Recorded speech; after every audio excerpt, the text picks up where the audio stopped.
मंगलवार की सुबह और विदेशी बाजार के संकेत में एशियाई बाजार की ठीक ठाक शुरुआत आप देखेंगे। एसजीएक्स निफ्टी सबसे पहले आपके टीवी स्क्रीन पर हल्की सी बढ़त के साथ यहां पर हम ट्रेड देख रहे हैं करीब 17,146 के स्तर पर यहां पर कामकाज, लेकिन निक्केई देखें अच्छी तेजी के साथ यहां पर करीब 300 अंकों का उछाल देखने को मिला है। साथ ही डाउ फ्यूचर्स में करीब 150 अंकों की बढ़त के साथ ट्रेड हम देख रहे हैं।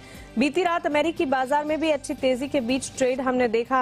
अमेरिकन मार्केट्स की अगर बात करेंगे, डाउ में करीब 235 अंकों की बढ़त दिखी, तो एसएनपी और नैस्डैक में भी हरे निशान के साथ ट्रेड, इनफैक्ट 300 अंकों के करीब की तेजी नैस्डैक में भी नजर आई।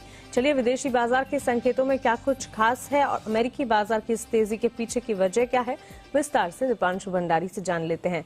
दीपांशु, गुड मॉर्निंग, बताएं विदेशी बाजार कैसे नजर आ रहे हैं? मॉर्निंग मानसी, और अच्छे नजर आ रहे हैं। हमने देखा शुक्रवार की गिरावट के बाद कल बाजार संभले थे, और अच्छी बात यही है कि जब भारतीय बाजार बंद हो रहे थे तो हम देख रहे थे कि करीब 100-150 अंकों की तेजी डाउ पर थी और नैस्डैक आउट परफॉर्मेंस दिखा रहा था, और उससे ज्यादा मजबूती के साथ कल आपको अमेरिकी बाजार बंद होते हुए देखें तो उसका मूड माहौल अच्छा है। इसलिए आज आप एशिया के बाजारों की भी अच्छी शुरुआत देख रहे हैं। चीन से भी काफी सारा डेटा आने वाला है तो उस पर भी बाजार रिएक्ट करते हुए दिखेंगे, बट शुरुआत अच्छी है।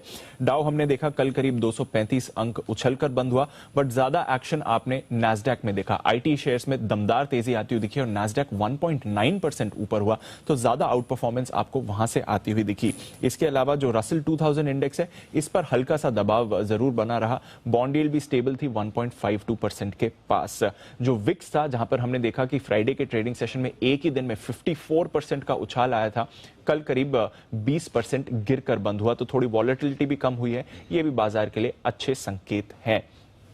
S&P 500 की बात करें तो सभी के सभी जो 11 सेक्टर्स हैं वहां पर आपने तेजी देखी। मतलब यही है कि दिग्गज स्टॉक्स ने आउट परफॉर्म करा, आईटी ने लीडरशिप दिखाई, but broad based market participation कल आपको यूएस में आते हुए दिखा, तो अच्छी क्वालिटी का रिबाउंड एक तरह से आपने यूएस में आते हुए देखा। सभी दिग्गज आईटी स्टॉक्स आगे थे, सिर्फ ट्विटर के शेयर में करीब 1% की गिरावट थी, और जैसा आप बता रही थी, ट्विटर के सीईओ और फाउंडर जैक डॉर्सी अब रिजाइन करने वाले हैं और chief technology officer take over करेंगे पराग अग्रवाल, जो अगले सीईओ बनने वाले हैं।